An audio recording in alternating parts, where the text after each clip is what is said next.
السلام عليكم. وعليكم السلام. وياك قناة البغدادية. وعين عندنا فقرة ببرنامجنا هي تقول بالنسبة لموضوع كيد النساء، شنو رأيك أنت كشاب كيد النساء إذا ممكن؟ والله كيد النساء يعني تقدر تقول مثلا البنية من تكذب، نعم، أو البنية من تشذ، أو البنية من تخادع الولد، أو البنية ما تمتلك فد صفة تحاول تكذب بها انه على حبيبها وعلى صديقها، انه تريد تقول له انه انا امتلك هاي الصفة. نعم.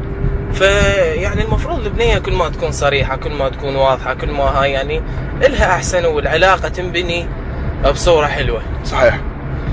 يعني يا اخويا خاصة بهاي الوقت، الفترة الاخيرة والآونة الاخيرة، نعم، ما اعرف شو اقول لك، يعني النساء ما ادري ايش بيهن. نعم. يعني ليش هالكذب؟ ليش هالخداع؟ ليش هالدغش؟ ليش الخيانة؟ نعم. اخويا صارت مطيزة. نعم. صارت مطيزة، وين الحكومة تقوم؟ مو صارت ذبح، والذبح بس بيه. يا اهلي يجي يدفن صفقوا هناك. نعم. الشيعي ينذبح 1,000,000%. نعم. يكرهونك علي يا ابو الحسن فجار. ذول احفاد عفلخ كلها بعثيه. ذول بلا ضمير بلا شرف لا دين. وهواي كلاب جتنا من السعوديه.